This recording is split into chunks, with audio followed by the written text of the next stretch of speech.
se définit comme un sorcier moderne décomplexé. Il a écrit de nombreux ouvrages dont Secrets et rituels de magie moderne et l'astrologie avec Denis Labouret. Accueillons Marc Neu.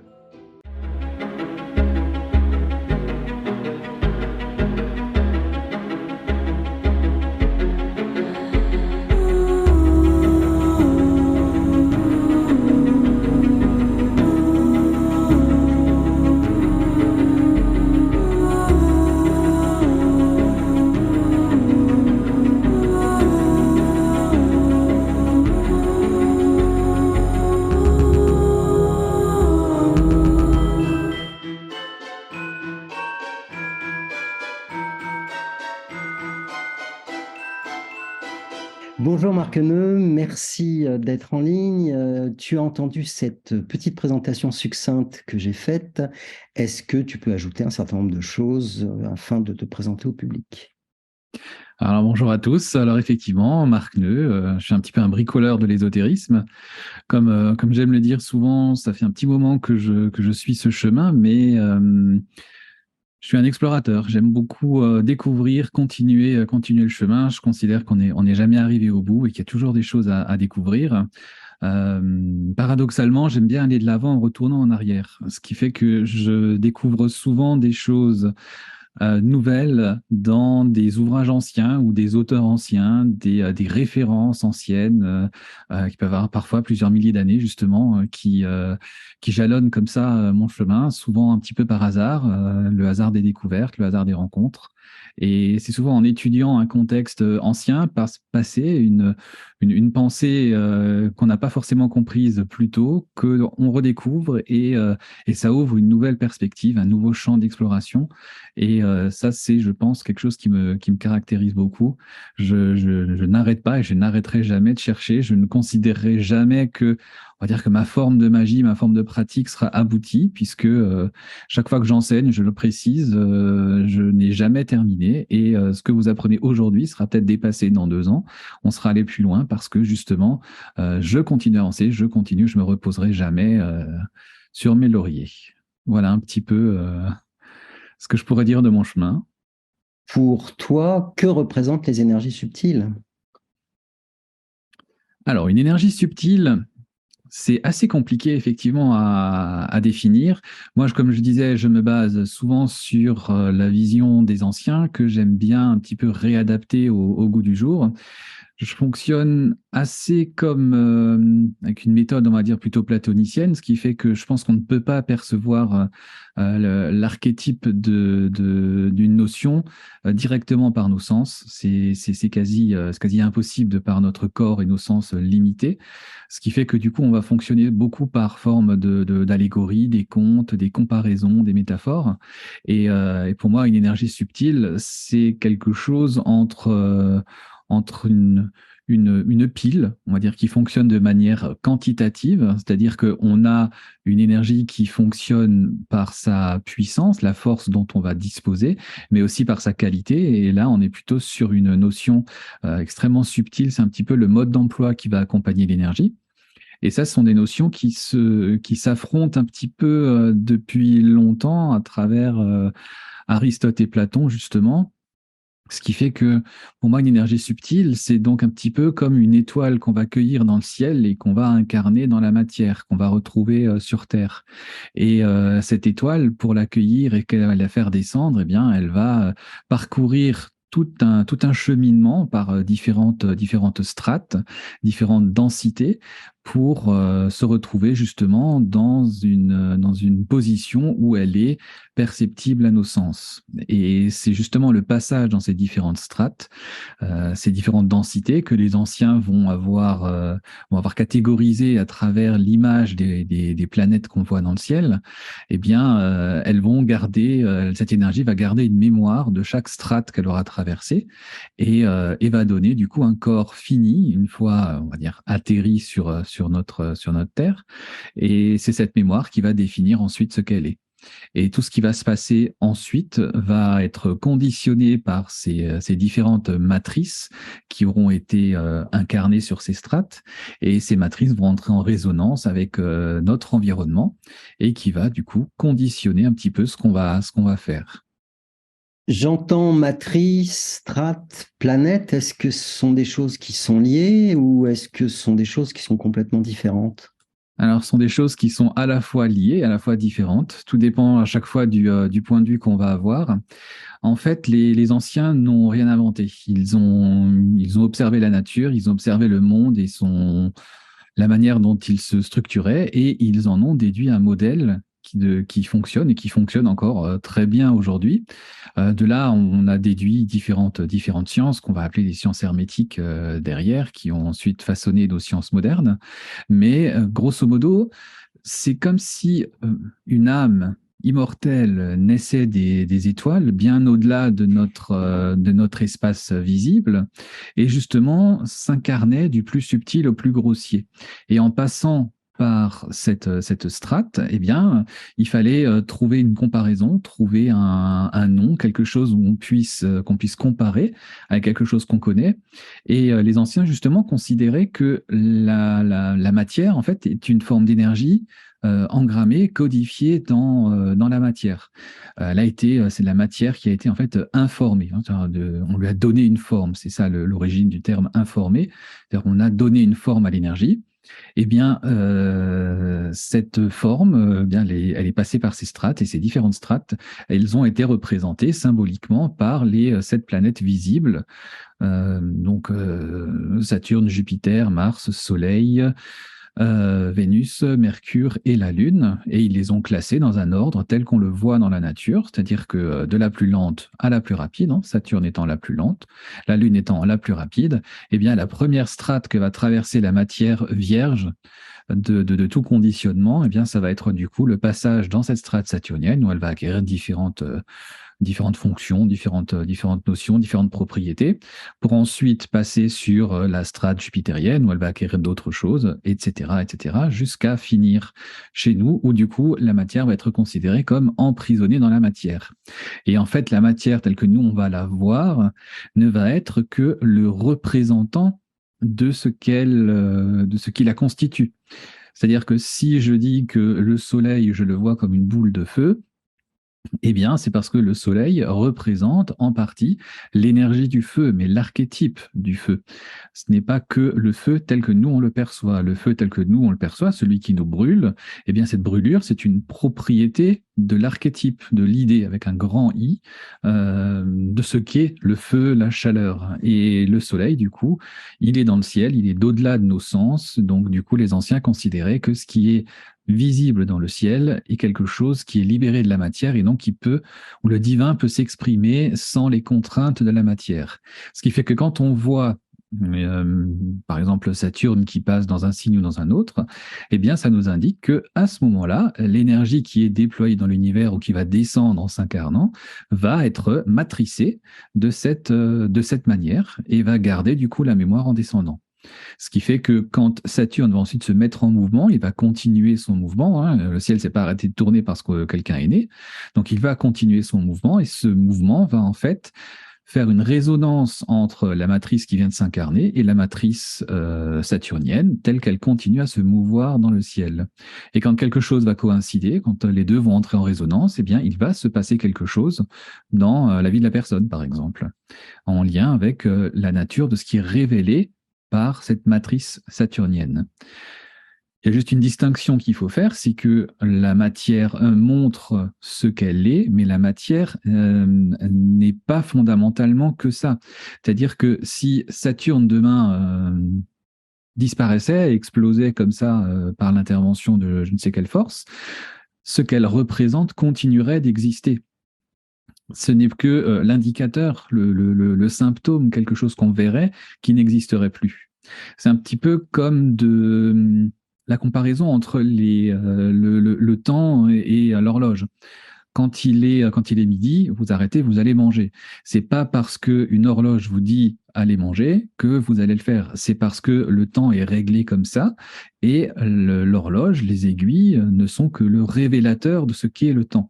Eh bien, avec ces matrices, c'est exactement la même chose. Les planètes sont les révélateurs de l'énergie, de l'archétype, de l'idée qui est derrière et qui va fonctionner par résonance avec ce qui a été traversé.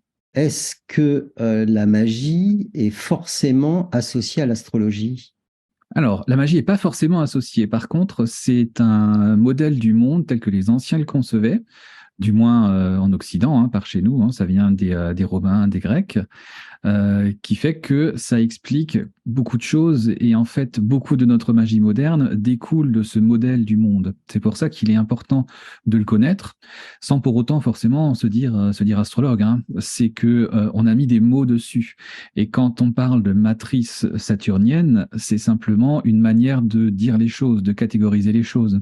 Vous prenez en fait toutes les divinités qui ont un lien avec les défunts par exemple ou avec les personnes qui sont âgées, avec la fin des choses, tout ce qui va représenter les frontières, eh bien, tout ça va rentrer dans le champ d'application de cette matrice saturnienne. Ce qui fait que quelqu'un d'une autre culture va pouvoir appeler ça autrement. Mais le modèle du monde reste fonctionnel. Quand on prend par exemple la matrice solaire, eh bien, on peut dire que le Soleil est de nature christique. Ce qui fait que du coup, on a une comparaison, on a une analogie qui est faite entre on va dire les deux religions, les deux modes de magie, qui prend ce modèle du monde comme base, comme référence. J'entends dans ton discours comment je pourrais dire, une influence énergétique sur les individus, mais j'imagine que cette influence, elle impacte aussi sur éventuellement les objets, sur les animaux, sur la nature. Est-ce que tu fais la différence? Alors fondamentalement, il n'y a pas de différence entre un humain, un animal et un autre objet, surtout si cet objet-là est naturel. Simplement, il y a des qualités, des vertus du divin, on peut parler de rayons d'émanation du divin, qui vont s'incarner plus puissamment dans certains objets ou certaines personnes. C'est une histoire de qualité de l'information qui s'est faite à l'atterrissage. C'est-à-dire qu'une matrice d'humain va incarner les vertus planétaires de manière quasi égale. C'est-à-dire qu'on va y retrouver au final les quatre éléments plus ou moins équilibrés. Quand vous avez quelque chose qui s'incarne de manière solide, comme un galet, un caillou, un cristal, eh bien, on va dire qu'il va incarner plutôt le sec et le froid. Ce qui fait que du coup, on va avoir ces matrices qui vont être disposées autrement, mais elles seront quand même toujours là. C'est ce qu'on appelle l'analogie, c'est-à-dire une plante, par exemple, vous prenez le millepertuis, eh bien, cette plante, on va dire qu'elle est de nature solaire, ce qui fait que la matrice dominante va être la matrice solaire qui va s'exprimer dans cette plante. Ce qui ne veut pas dire que les autres matrices sont absentes. Elles sont simplement minoritaires par rapport à la matrice qui est dite solaire. Donc, on va faire comme ça un plan de comparaison, une analogie qui va donner des vertus justement aux choses qui sont autour de nous. La chose la plus complexe qu'on aura autour de nous, c'est un autre nous, hein, c'est-à-dire un autre humain, qui va être aussi complexe que nous à interpréter. C'est là où du coup les outils comme l'astrologie vont être très, très efficaces parce que du coup ça nous montre ces sept matrices en action. Mais on va faire la même chose avec les plantes, avec les cristaux, avec les pierres, avec les métaux. On va faire exactement la même chose. Et c'est là où ça va être intéressant de le faire en magie, parce que quand vous voulez contacter une énergie particulière, on prenait tout à l'heure l'énergie d'un dieu saturnien, eh bien, on va essayer de mettre dans notre sort, dans notre rituel, le maximum d'analogies possibles qui vont exprimer cette matrice saturnienne. Donc on va y mettre des choses dures, des choses froides, des choses plutôt noires, des choses plutôt anciennes, par exemple, qui vont incarner du coup les différents visages de la matrice saturnienne. Ce qui fait que ces matrices vont s'incarner dans l'ensemble de la création. Et c'est là où c'est magnifique, parce que ce modèle du monde, il va résumer le monde en 7 rayons fondamentaux qu'on va retrouver dans l'ensemble de la création. Et c'est ce qui est compliqué aussi dans ce modèle du monde, c'est que, eh bien, quand vous avez quelque chose qui est en face de vous, vous savez qu'il incarne un septième de la création, mais vous savez pas forcément lequel. Et c'est là où ça devient compliqué parce que en général, les magiciens et les sorciers se tapent dessus depuis des millénaires pour savoir exactement quelles sont les analogies. Certains vont dire que le millepertuis, je reprends cet exemple, est solaire. D'autres vont dire, bah non, son sucre est rouge, donc il va être de nature plutôt martienne. Et ils vont se taper dessus à coups d'argumentaire et ils sont pas d'accord au final. Donc l'important, c'est pas tellement de savoir objectivement quel rayon va être réellement incarné dans le millepertuis, parce que si je regarde la plante en général, elle est plutôt jaune, elle est plutôt de nature solaire. Je vais regarder ses effets sur le moral. Eh bien, elle est plutôt effectivement solaire. Elle a aussi un effet décontractant sur le muscle. Elle le réchauffe légèrement. C'est plutôt solaire. Par contre, si je le regarde d'un point de vue anatomique en coupant, en regardant sa sève, il va être solaire. Ce qui fait que on voit une matrice à travers les yeux de celui qui l'observe. Donc, il n'y a pas de vérité unique, complète et totale dans cette forme d'énergétique, tout comme il n'y en a pas en magie. Hein. C'est une histoire de point de vue, de vision du monde, et c'est pour ça que chaque culture a développé la sienne. Hein. Dans ce que tu viens de dire, à un moment, tu cites le sorcier et le magicien. C'est quoi la différence? Alors, sorcier et magicien, il y a aussi la différence avec le prêtre, le théurge, le thaumaturge. Tout ça, c'est de la sémantique.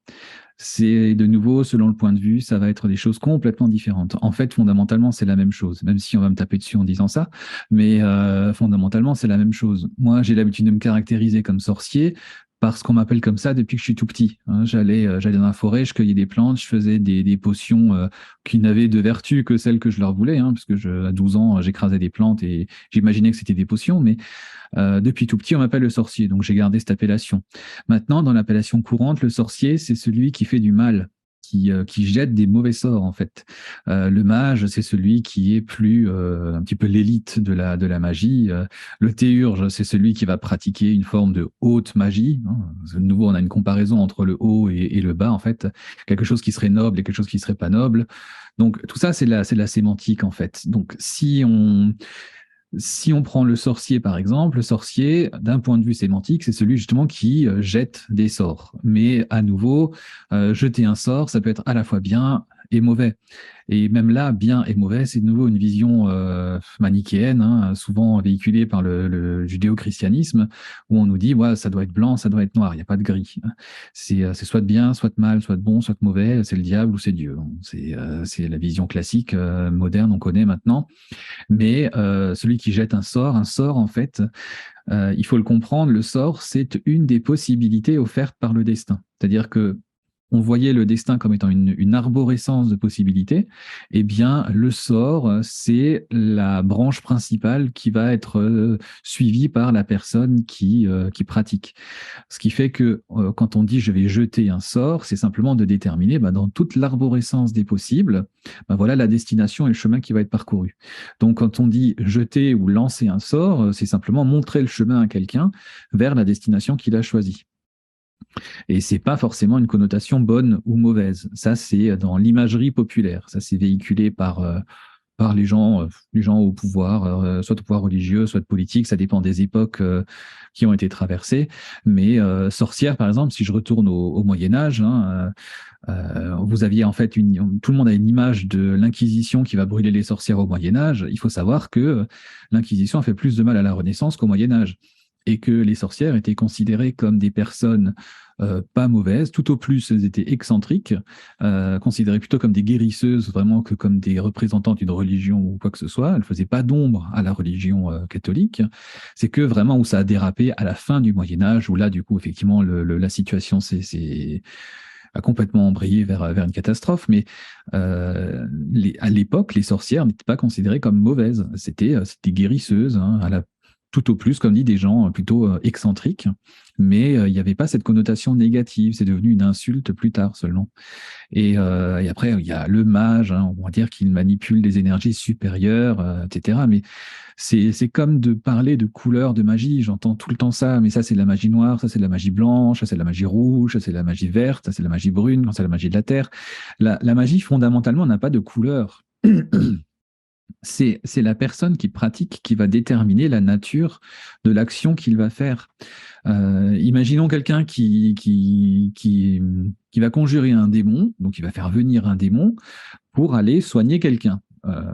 Du coup, est-ce que c'est de la magie noire ou est-ce que c'est de la magie blanche? C'est-à-dire que effectivement, le démon est considéré comme une incarnation mauvaise, mais par contre, le but dans lequel il est employé est plutôt positif. Donc, est-ce que c'est un mage noir ou est-ce que c'est un mage blanc? Tout comme quelqu'un qui pratique une magie positive, entre guillemets, hein, il y en a plein, il y en a plein il y en a plein la Bible, hein, des interventions où Dieu, qui pourtant est considéré comme le personnage le plus bénéfique qui soit, il a terrassé des tribus entières, etc. Donc, est-ce que c'est de la magie blanche? Est-ce que c'est de la magie noire? Donc, ça, c'est une histoire de nouveau de jugement, mais c'est l'intention qui est derrière le véhicule magique qui va déterminer si c'est bon ou pas. Et même là encore, c'est une histoire de morale et d'éthique personnelle.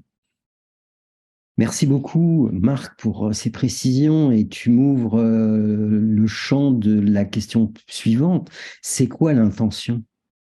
Alors, une intention, c'est une volonté qui s'exprime, qui s'implante justement dans la matière. C'est-à-dire que je définis souvent la magie comme ça. La différence entre magie et intention, c'est que l'intention, c'est uniquement un acte de volonté, mais qui n'est pas mis en action.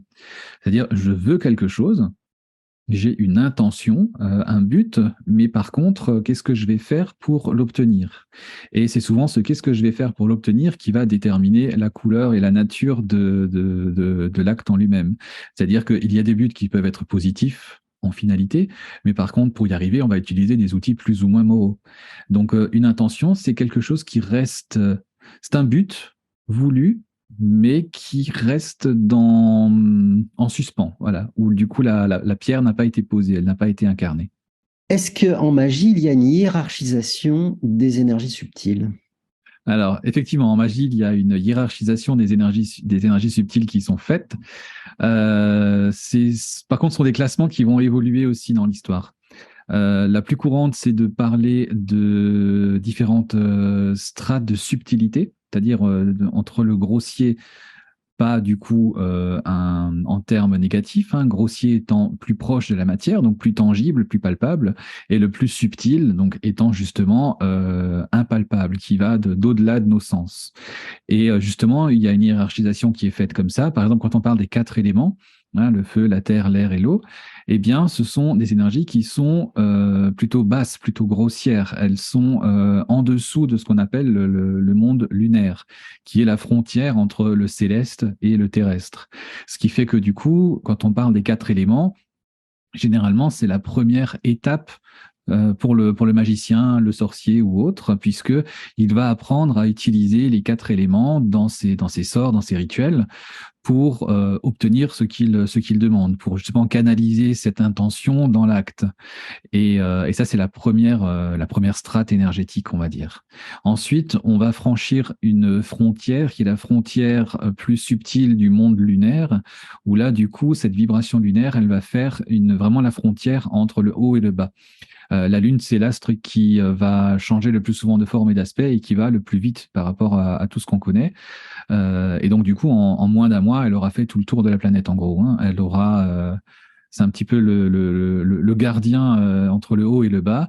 Et c'est pour ça que la magie lunaire est aussi importante, parce que si vous pratiquez une forme de magie et que la Lune est mal disposée à ce moment-là, eh bien, le ciel communique moins bien avec la Terre. La liaison est mauvaise, il y a de la friture sur la ligne, ce qui fait que du coup, vous êtes tout seul avec votre pratique. Et donc, on met plus d'énergie pour obtenir quelque chose. Alors que si on s'accorde les faveurs de la Lune, en étant dans la bonne phase, par exemple, eh bien, on se facilite le travail. Donc, il y a ce degré supérieur qui est la Lune. Et généralement, c'est on va dire, la deuxième étape dans le cheminement d'un sorcier.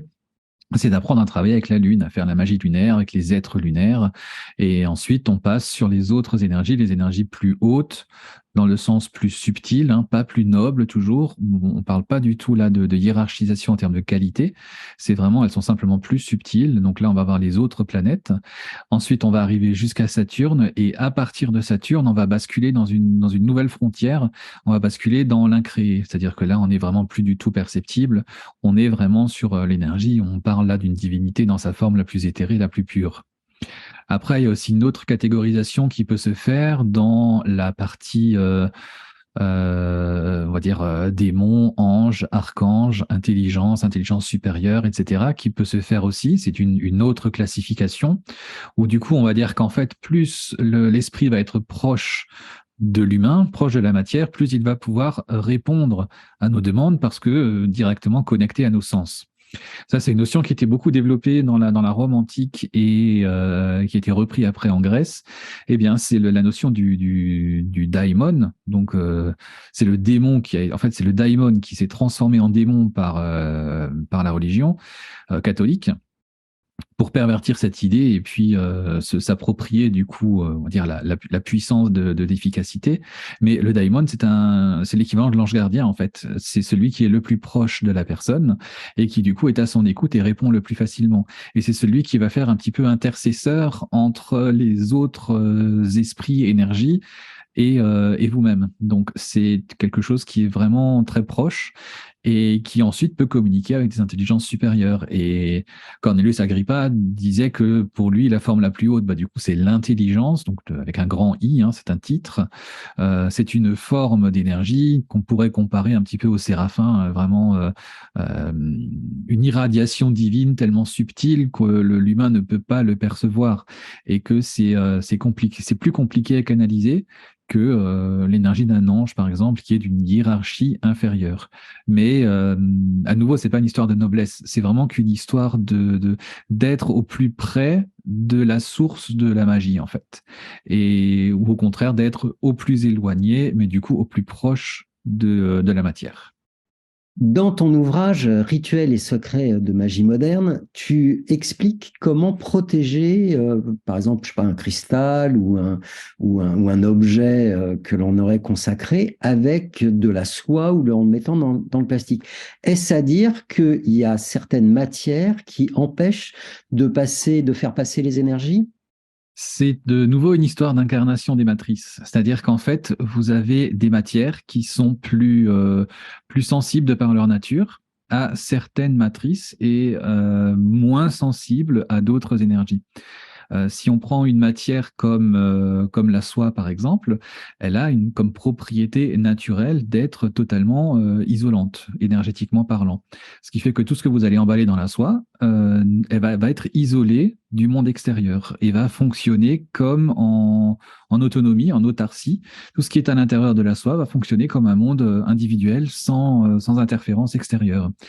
Si on prend d'autres matériaux, je pense au verre par exemple, c'est une matière qui est totalement inerte, ce qui fait que du coup elle laisse quasiment tout passer. Il n'y a pas de rétention d'énergie qui va être faite, ni de l'une ni de l'autre. Ça, c'est une notion qui a été développée par Al-Kindi, que vous trouverez dans son traité des rayons. C'est très intéressant à lire parce que ça a dominé une bonne partie de la période historique avant le XIIe siècle, si ma mémoire est bonne, qui dit qu'en fait, la lumière, par exemple, est une émanation.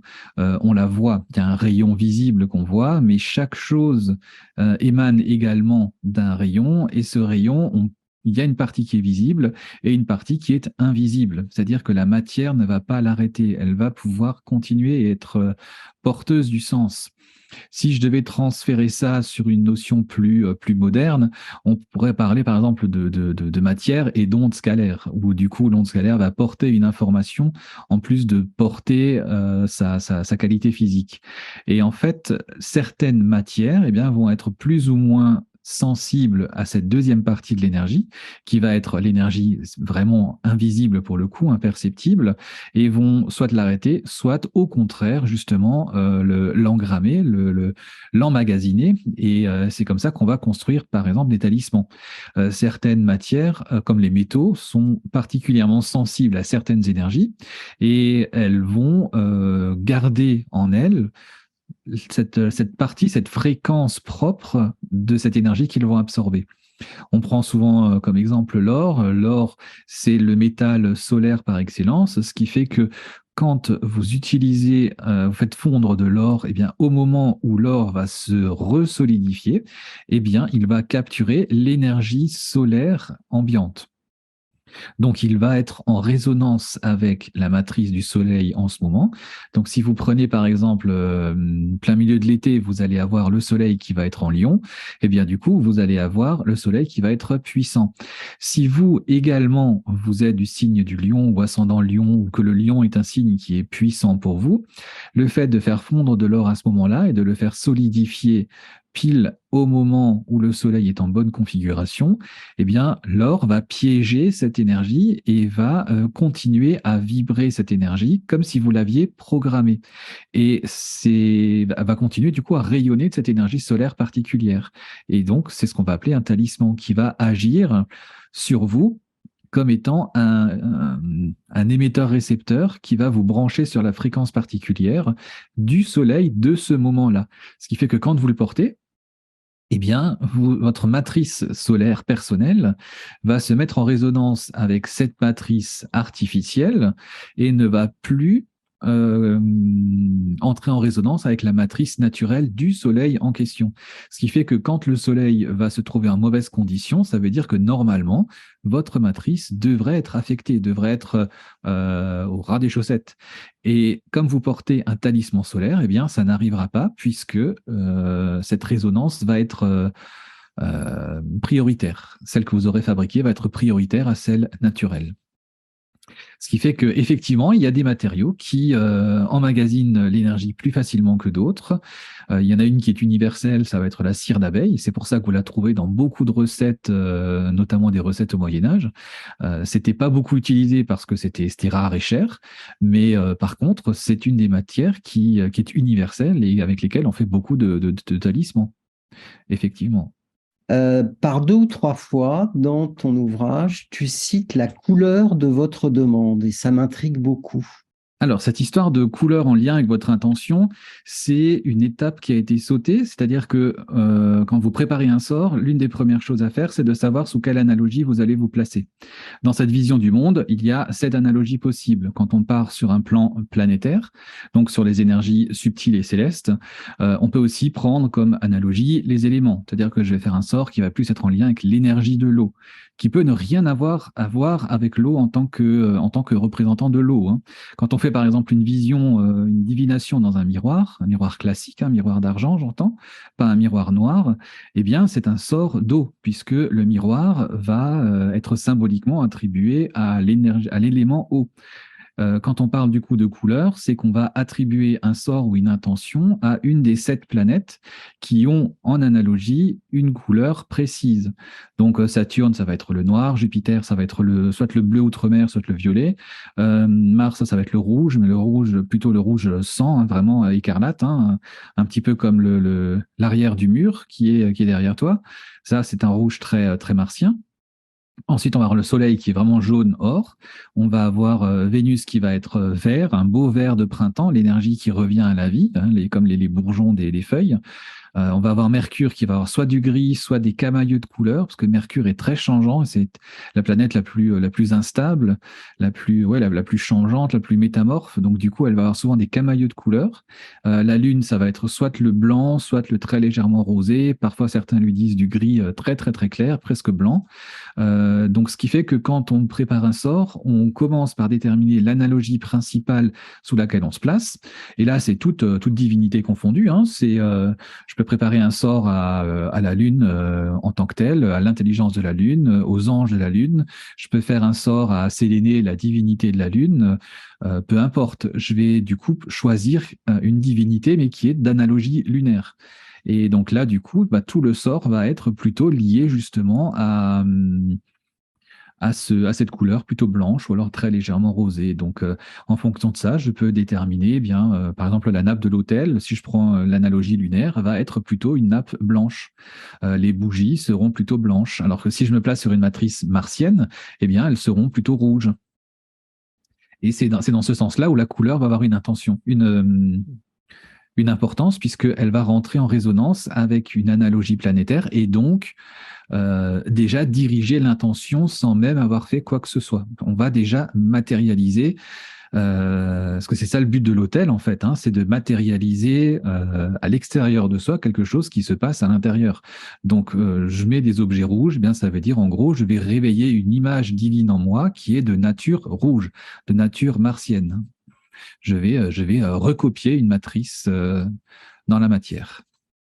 Vous, je ne sais pas comment vous appelez, vous les mages, vous les sorciers, vous avez tout un panel d'objets. Donc voilà, le miroir noir dont tu parlais tout à l'heure. Euh, J'imagine que chacun de ces objets a une fonction principale et c'est pas l'objet dans cette conférence de décrire tous les objets. Mais est-ce que tu pourrais citer deux objets ou trois objets qui vont capter ou qui vont émettre, je ne sais pas, ou en tout cas qui vont permettre de rentrer en résonance avec certaines énergies subtiles différentes? Ce qui est souvent, ce qu'on attribue souvent aux magiciens, justement, bah, ça va être soit la boule de cristal, soit la baguette et le couteau. Ça, sont souvent les trois outils qu'on nous prête. Il y a le grimoire aussi, si on veut aller un petit peu plus dans le folklore. Mais si je prends par exemple la baguette et le couteau, ou l'atamé, on appelle ça aussi l'atamé, la baguette et le couteau, en fait, sont deux pendants de la même force. C'est-à-dire que la baguette va être une énergie plus douce, une énergie de canalisation, alors que l'atamé va être une énergie plus masculine, c'est pointu, alors que l'autre est plutôt arrondi. L'un est en métal, donc plus froid, plus agressif. La baguette, elle est généralement plus arrondie, donc du coup, on a une énergie plus douce. Donc la baguette est plus féminine, alors que l'atamé va être plus masculin. Ce sont les deux pendants de la même force. On va dire que pour bien appréhender une énergie, de nouveau dans cette idée de on ne peut pas le concevoir totalement, eh bien on va la diviser pour l'analyser dans ses deux faces. C'est comme si j'avais une pièce dont je ne connais rien, eh bien je vais l'étudier sous ses deux faces. Pourtant c'est toujours la même pièce alors que je fais deux études différentes. Là c'est la même chose. Je diffracte en fait l'énergie universelle et je vais l'utiliser comme l'une étant, on va dire, masculine, l'autre étant féminine. Hein, Franz Bardon va utiliser une sémantique un peu différente. Il va parler d'une qui est une force plutôt magnétique, donc qui va plutôt attirer, et une autre qui est plutôt électrique, donc qui va plutôt émettre. Mais fondamentalement, c'est du masculin-féminin ou du plus-moins. Ça dépend un petit peu de... On parle aussi beaucoup de polarité, par exemple, comme en magnétisme, hein, une polarité attractive ou une polarité répulsive qui va être émise ou qui va être reçue.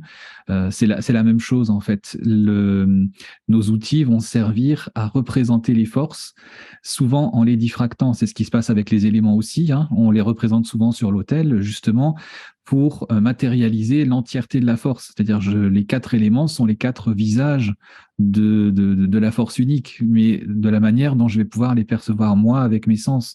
Donc le fait de les mettre sur mon autel, eh bien, je vais me souvenir que, bien oui, un des aspects de l'énergie totale, absolue, on peut mettre Dieu derrière si on veut, c'est le feu. Donc je vais représenter le feu. Ce feu, il est radiant, il est puissant, il est émanant, il est masculin parce il va se propager vraiment et il va ensemencer tout ce qu'il va rencontrer. C'est-à-dire que tout ce qu'il va rencontrer, il va le transformer en feu. L'eau va faire le contraire. L'eau est un élément qui va prendre la forme de son contenant. Il a besoin d'un contenant pour avoir une utilité.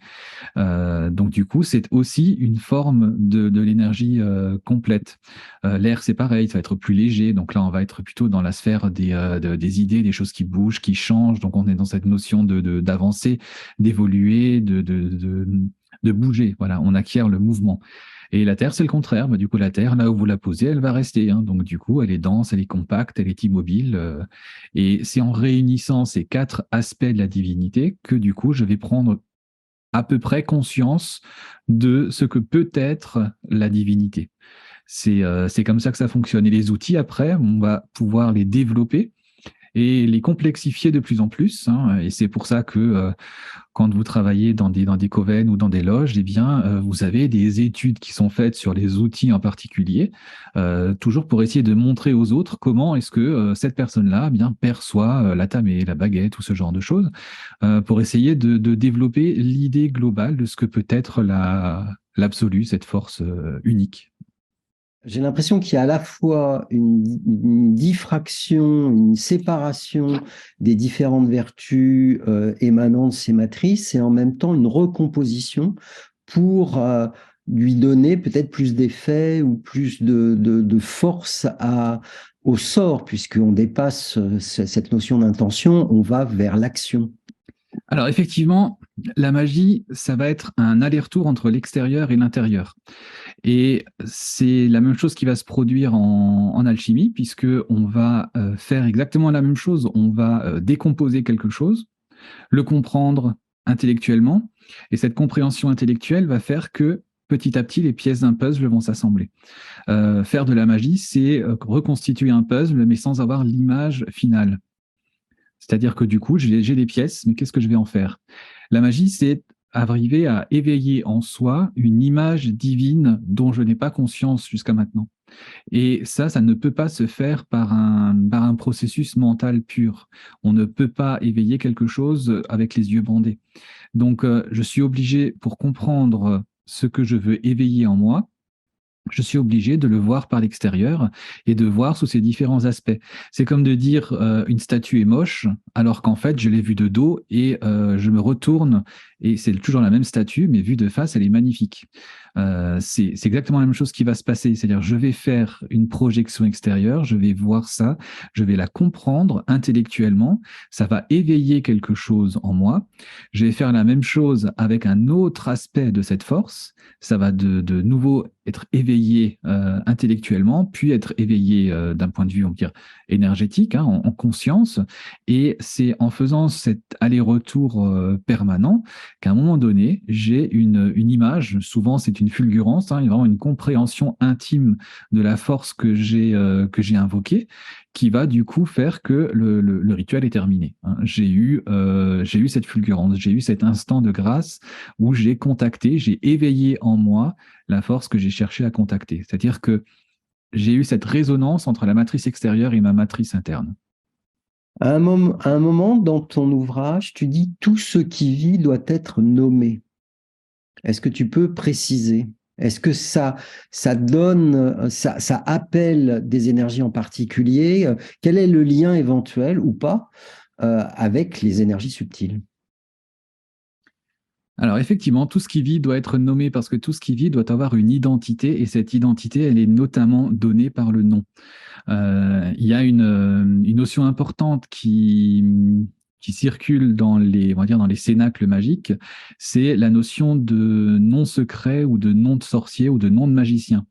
C'est-à-dire que c'est le nom initiatique qui est choisi ou donné selon le coven dans lequel vous êtes, soit par vous, soit par le grand prêtre.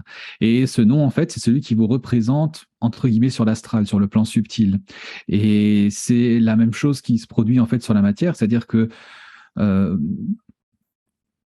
dire Ega ou Emek, ça ne vous représente pas. C'est uniquement si on dit bah toi tu t'appelles Marc, donc du coup quelqu'un qui m'appelle Marc, je vais répondre, je vais réagir, je sais qu'on parle de moi. Si on m'appelle Ega ou Emek, je vais même pas réagir. J'ai beau être dans cette catégorie générale, je vais pas réagir ou pas forcément réagir. Eh bien pour chaque chose c'est la même chose. Si vous voulez éveiller son esprit éveillé, on peut dire ses matrices, il faut que ce soit nommé, il faut que ça ait un nom. C'est le cas par exemple des fameuses Dagides, les poupées dont beaucoup de gens ont peur parce qu'il y a l'image hollywoodienne de la poupée remplie de clous. Mais en fait, c'est ce qu'on appelle la magie de sympathie, c'est-à-dire que cette poupée vous représente et c'est rien de plus qu'un doudou comme les enfants utilisent une peluche pour aller s'endormir et se rassurer. Le doudou incarne une force protectrice, une espèce de gardien magique qui va la protéger pendant la nuit. Et ce doudou, il a toujours un nom, hein, ne serait-ce que doudou, mais ce doudou va avoir un nom. Et c'est le fait de nommer qui va incarner effectivement l'esprit dans la forme. Ça, c'est quelque chose que Agrippa nous explique à la fin de de son dernier tome, où il dit que il y a des milliards d'esprits. Hein, on n'invente pas, on ne crée pas une vie, on ne fait que l'incarner. C'est-à-dire qu'on va lui donner le maximum d'analogies possibles, puis un nom, et c'est l'ensemble de ce process, c'est-à-dire la création de son corps en adéquation avec sa nature, et le nom par lequel il est appelé, qui va faire s'incarner l'esprit dans la matière. Il se passe la même chose dans la magie. Le sorcier qui va utiliser un clou, par exemple, et le planter dans une trace de sabot d'une vache pour essayer de la rendre fertile, ou pour qu'elle reste dans le champ. Hein. Ça, c'est un truc de sorcier de campagne. Hein. Je prends un clou et puis je veux pas que une bête qui arrête pas de partir, de s'échapper de son pré, eh bien, je repère une de ses empreintes dans le sol et puis je vais la clouer. Eh bien, symboliquement, je vais simplement dire, je sais pas, Daisy la vache ne va plus partir parce que j'ai fait un geste symbolique incarné et je vais interpeller l'identité de ce que je veux attirer dans ce sort. Et donc le nom, effectivement, c'est ce qu'on disait avec la prière aussi tout à l'heure, c'est que le nom est une vertu propre à quelque chose qui est vivant. Et la magie, c'est une affaire de vivant. On ne manipule pas des objets. On manipule une force, une énergie qui est incarnée dans une forme matérielle, qui a été informée. Alors, est-ce que, si j'ai bien compris, est-ce que nommer les choses, c'est faire vibrer, c'est faire résonner, c'est entrer en résonance? Nommer quelque chose, c'est le faire vivre. C'est-à-dire qu'on va, éveiller son énergie. Ça, c'est la notion animiste. Hein. C'est que dans chaque chose, il y a un esprit qui réside. Eh bien, cet esprit est dormant jusqu'à ce que vous l'appelez par son nom. C'est comme les plantes. Les plantes, avant de les utiliser en magie, normalement, elles doivent être éveillées, ne serait-ce que par une consécration, une prière, quelque chose qui va en fait éveiller l'esprit qui est à l'intérieur et qui va du coup se mettre à votre service pour œuvrer vers l'intention magique avec laquelle vous posez un acte. Donc effectivement, ce fait de nommer, il y a des noms qui sont plus génériques et il y a des noms qui sont particulièrement intimes. Vous pouvez, entre guillemets, créer un esprit, c'est-à-dire que ce qu'on appelle les familiers en magie, ce sont des assistants magiques. Hein. C'est tous ceux qui ont regardé Harry Potter connaissent ça. C'était assez bien repris. Hein. Ou les golems dans la Bible, par exemple, hein, ce sont des créatures faites de matière, sans vie, et on va par un rituel les nommer, les baptiser littéralement.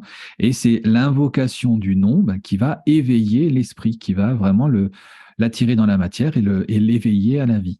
Et si on reprend ton exemple de la vache et du clou, ça veut dire que le sorcier ou le magicien va nommer la vache, va lui donner un nom pour qu'elle puisse rester dans le pré? Voilà, idéalement, effectivement, c'est toutes les vaches ont un prénom en général, hein, et bien du coup, on va planter ce clou et en plantant ce clou, on va dire voilà, toi, donc tel et tel, tu restes là, grosso modo, tu es lié à cette terre. Et effectivement, c'est l'appellation de son nom conjuguée à l'acte, à la gestuelle magique, qui va faire l'efficacité. À un moment dans ton ouvrage, tu dis en s'élevant vibratoirement, on augmente nos capacités réceptives. Est-ce que tu peux préciser? C'est cette histoire de densité, en fait, d'énergie qui revient. C'est-à-dire que plus je vais aller vers des énergies subtiles, donc grosso modo, plus je vais aller franchir la barrière des matrices lunaires, plus du coup, je vais être dans l'imperceptible. Et donc, je vais être plus proche de la source divine et donc plus facile pour moi d'acquérir des informations subtiles par là même. En fait, tout ce qui se passe dans le monde sublunaire, donc en dessous de la Lune, est lié à la matière, ce qui fait que du coup, je suis forcément trompé par mes sens. Le simple fait d'avoir une incarnation fait que je suis conditionné. Je suis né dans un corps masculin, donc du coup, je suis conditionné par tout ce que la biologie me force à faire. Je suis né dans un pays, donc dans une culture, eh bien, je vais être conditionné par tout ça, ne serait-ce qu'inconsciemment. Ce qui fait que du coup, il y a des informations que je peux ne pas avoir ou que je ne veux pas avoir de par mes conditionnements. Quand j'arrive à élever ces vibrations. Du coup, en général, c'est par des prières, des méditations, des visualisations, mais qui ont pour but de transcender cette barrière lunaire. Eh bien, un petit peu comme un oignon, je vais enlever une couche de ces conditionnements temporairement. Et donc, je vais être plus perceptible à tout ce qui est désincarné. Je vais être d'au-delà de mes conditionnements et donc plus ouvert à toutes les énergies et toutes les informations qui pourraient m'arriver. Qu'elles soient bonnes ou qu'elles soient mauvaises, hein. Là, on n'est pas dans une histoire de jugement, mais euh, voilà, culturellement, il y a des choses qui sont malaisantes pour certains et qui sont tout à fait naturelles pour d'autres. Quand j'arrive justement à franchir ces frontières, mentalement, ça ne sert à rien. C'est-à-dire que je peux me dire que faire ci ou faire ça, pour moi, c'est mal, pour un autre en face, c'est bien. Je prends par exemple un exemple dans une consultation relativement classique. Le mari trompe la femme. La femme, elle se sent lésée, mais le mari, lui, il trouve que c'est sa femme qui a un comportement qui fait qu'il est allé vers quelqu'un d'autre. Donc, c'est pas à moi de juger si l'un est en tort ou l'autre ou pas. Par contre, culturellement, je suis conditionné à plutôt dire que c'est madame qui a raison, c'est elle qui a été bafouée. Mais en consultation, je ne peux pas me permettre ça. Je dois être neutre et donc je dois franchir ces conditionnements. Je dois pouvoir apporter une réponse, mais qui ne vient pas de moi, qui vient justement d'au-delà de mes sens et d'au-delà de mes conditionnements. Et ça, tu peux le faire que quand tu as franchi cette barrière du conditionnement et donc élevé vibratoirement. Sinon, tu restes dans ta prison matérielle. Et en magie, ça va être pareil. Si tu veux être efficace, il faut que tu aies pris un temps pour toi pour pouvoir t'élever vibratoirement avant de commencer à travailler. Sinon, tu restes dans la matière et tu n'as pas justement cet échange, cet aller-retour de prise de conscience qui va se faire pendant le rituel. Et c'est pas un sort ou un rituel que tu vas faire, ça va être de la cuisine ou du bricolage. Je vais mélanger un truc, je vais bouger ma baguette et c'est tout ce que je vais faire. Il ne va pas y avoir la reconnaissance du geste symbolique qui est derrière. Ce qui fait que j'aurai pas cet éveil du divin en moi. Si vous avez conscience que vous venez de vous élever vibratoirement, c'est fini. Vous êtes redescendu. C'est compliqué. C'est compliqué, voilà, ouais. Donc en fait, c'est que il faut arriver à trouver une forme d'apaisement, de vide mental et de fonctionner pas par automatisme, mais en fait, il faut que tout ait été préparé en amont. Ça, c'est très important en magie, hein. Les gens pensent que c'est des recettes. Je fais A, je fais B, j'allume cette bougie-là, etc. En fait, il faut que la personne, quand elle prépare un sort, elle ait compris ce sort. Et pour le comprendre, il faut qu'elle l'ait préparé. Si moi, je vous dis, par exemple, mettez 7 bougies, ces 7 bougies, vous les allumez dans cet ordre-là, il y en a qui vont tout simplement le faire, et il y en a d'autres qui vont dire, mais pourquoi est-ce que j'allume cette bougie-là en premier? Ah bah ouais, c'est parce qu'elle représente par exemple Saturne, donc du coup c'est la frontière la plus éloignée. Ensuite je vais allumer Jupiter, donc je me rapproche petit à petit de la matière. Et quand j'éteins, je vais faire le contraire, je vais renvoyer les énergies, je vais aller dans l'autre sens. Une fois que ce travail intellectuel, mental a été fait en amont, tu peux, pendant que tu fais ton rituel, faire la gestuelle réflexe et comment dire, tu n'as plus besoin de faire le travail mental. Le mental a déconnecté à ce moment-là. Tu vas le faire en sachant ce que tu fais et ça va complètement transformer. Et là où tu sais que tu as réussi, c'est que tu as eu un quart de seconde, un millième de seconde d'absence et là, tu sais que tu as touché quelque chose et le travail est terminé. Donc après, le reste, effectivement, c'est de la gestuelle. Mais c'est dès que tu as cette déconnexion, et c'est d'un coup, quoi, hein, c'est, t'as l'impression de... des fois, c'est comme quand tu es en voiture, hein, tu as l'impression que tu t'endors, mais tu t'endors pas vraiment parce que tu n'as pas fait d'accident. Et d'un coup, tu reviens à toi et il s'est passé quelque chose, tu as déconnecté. Ou tu es en train de prier, par exemple, ou de méditer, et ben, d'un seul coup, tu n'es plus là et ça a duré un quart de seconde pour toi et tu reviens et là, il s'est passé quelque chose. Et c'est ce petit quelque chose qui est cette élévation. Tout le reste, c'était du travail en amont qui te permet d'atteindre ce petit espace-temps de transcendance. Mais dis-moi, Marc, c'est quoi l'alchimie en fait? C'est quoi l'herboristerie alchimique? Le but de l'alchimie, ça va être de prendre un objet et de le transmuter.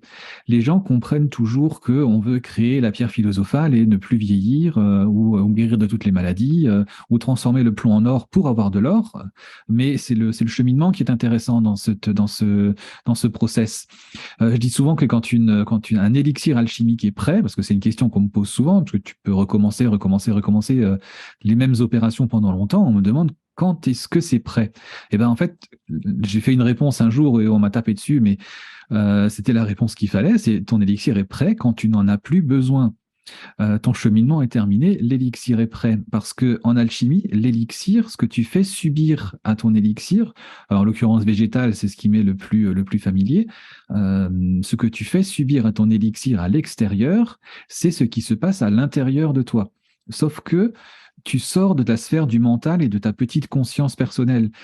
Tu as besoin d'un révélateur extérieur de ce qui se passe à l'intérieur.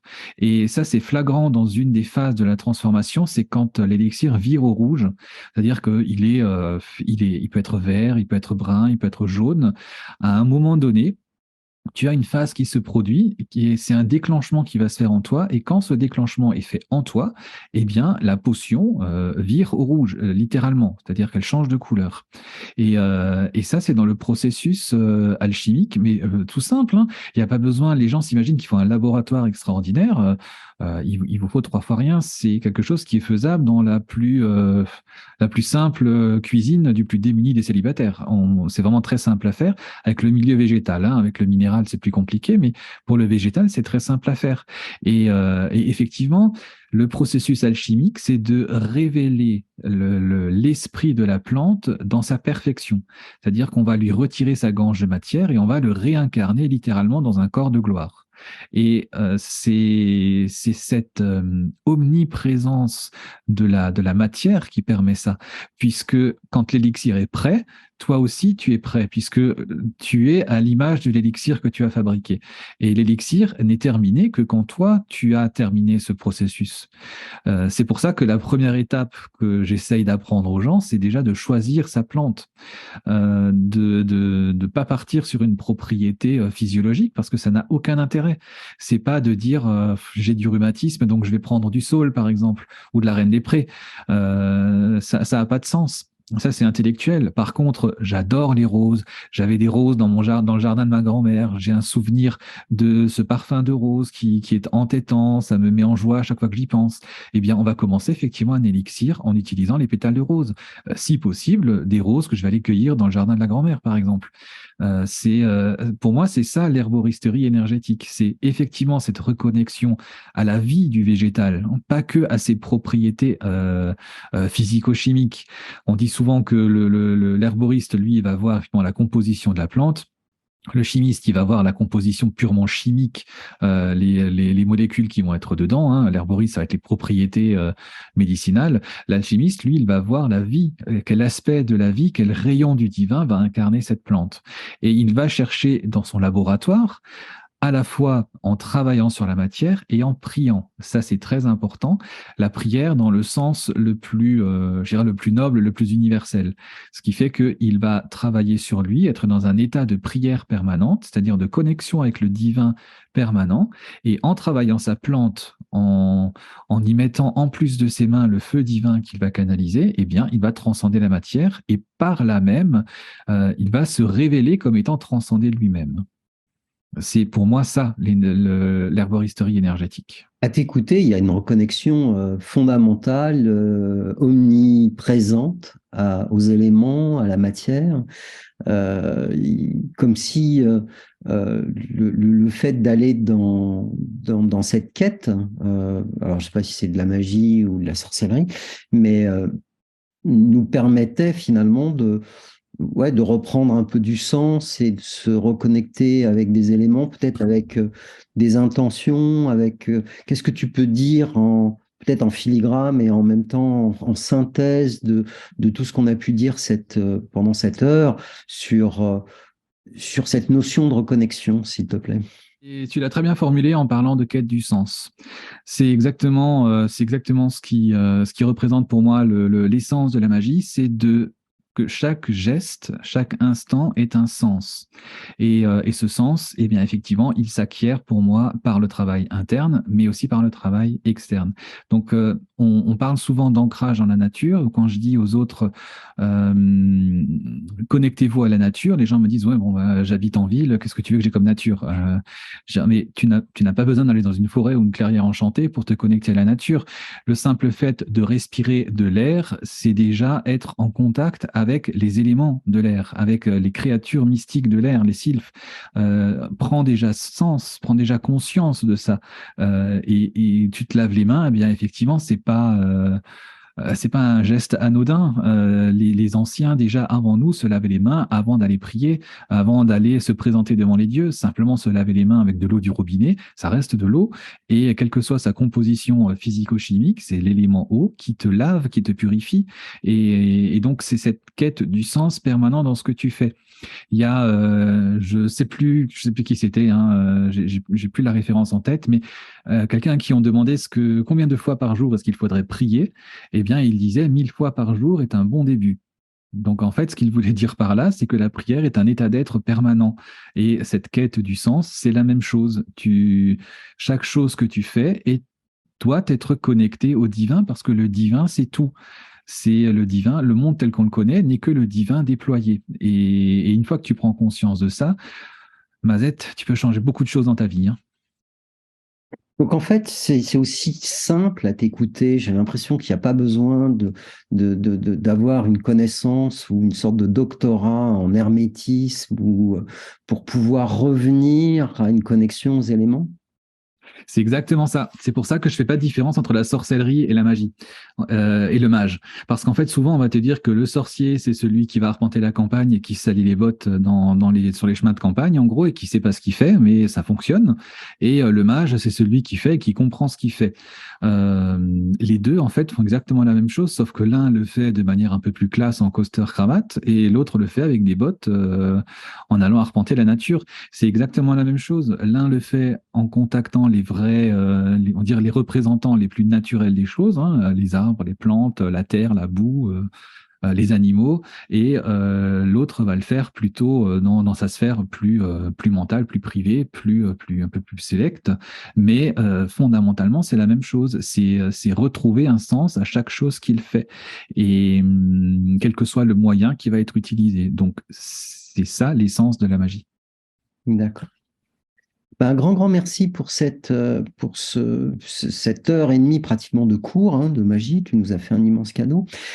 Si des gens qui nous regardent, des personnes qui nous regardent sont intéressées par ce que tu fais, comment tu présentes ton travail? Est-ce que tu peux présenter tes ouvrages, éventuellement des formations? Est-ce que tu peux parler un peu de toi et de l'activité que tu proposes, s'il te plaît? Alors effectivement, moi j'ai deux axes principaux. Ça va être une partie littéraire papier, parce que je suis un amoureux du papier, donc j'aime beaucoup cette voie de diffusion. Donc j'aime beaucoup écrire. J'ai eu la chance de rencontrer des éditeurs et des éditrices qui ont cru en moi et qui donc du coup me laissent écrire et donc me laissent transmettre mon message. Donc là, vous pourrez retrouver pas mal de mes bouquins. Il y a des livres, en fait, je peux même pas vous recommander un livre en particulier parce que j'aime bien que les livres soient un petit peu comme les chemins du petit poussé. Dans mes livres, vous allez souvent retrouver des notions que vous allez peut-être retrouver dans un autre livre, mais expliquées différemment, toujours pour que vous ayez un point de vue aussi différent, mais global d'une même chose et apprendre à chaque fois que vous lisiez quelque chose d'autre que j'aurais écrit. Donc, je dirais que n'importe quel livre que j'ai écrit, que vous preniez, vous allez apprendre quelque chose sur la magie parce que c'est l'essence de mon être, hein. Je ne peux plus m'en détacher. Et l'autre partie, ça va être effectivement les formations en ligne la plupart du temps. Donc ça, c'est à travers du coup mon site internet où du coup ça se passe un petit peu comme cette interview, hein. Je suis à l'écran, sauf que c'est quelque chose d'un peu plus, on va dire scolaire, hein, où du coup je fais le professeur de l'école, je projette des choses au tableau et je leur explique, je surligne, je réponds à beaucoup de questions. C'est fait en plusieurs sessions pour que les gens puissent justement poser des questions et c'est sur une thématique précise. Donc et ensuite ils ont le replay de tout ça pour pouvoir le travailler et surtout le pratiquer. Merci, merci beaucoup. Est-ce que tu aurais un mot de la fin, une petite synthèse? Comment tu as trouvé cette interview? Je sais pas, parle de tes sensations, ton feedback, ton retour, et puis peut-être soit une petite anecdote, soit quelque chose comme tu veux. Alors, moi, j'ai beaucoup apprécié l'expérience, surtout quand j'ai quelqu'un qui répond en face. C'est très bien parce que sinon, je partirais sur des concepts philosophiques qui nous pousseraient peut-être trop loin. Et ce que j'aime, moi, beaucoup, c'est rester pratique, hein, rester justement sur Terre pour que tout le monde comprenne. J'espère que c'est ce qui est le cas, hein. Mon but, c'est de parler pour être compris, écrit pour être lu. Donc, du coup, j'espère que là, sur ce sujet-là, j'ai été clair. Moi, je résume toujours en une phrase, hein, c'est trois conseils, c'est pratiquer, pratiquer, pratiquer. Voilà. C'est que, comme disait Saint-Exupéry, si vous attendez que toutes les conditions soient réunies pour pratiquer ou faire quelque chose, vous vous exposez à devenir fainéant. Et donc, vous n'arriverez à rien si vous attendez. La procrastination en magie, c'est souvent de se dire je ne sais pas tout, j'ai peur de faire, j'ai peur de me tromper. Vous pouvez très bien commencer par des choses très simples, compliquer les choses petit à petit au fur et à mesure que vous avez compris les choses, mais ça passe par là. C'est pratiquer, comprenez, etc., etc. Eh bien, Marc, merci, merci beaucoup pour tout ce temps que tu as passé avec nous. Tes explications étaient très claires. Peut-être que tu vas même susciter des vocations positives, je précise. Et puis, ben moi, je te souhaite que du succès et du succès magicien. Voilà. À très bientôt. Au revoir.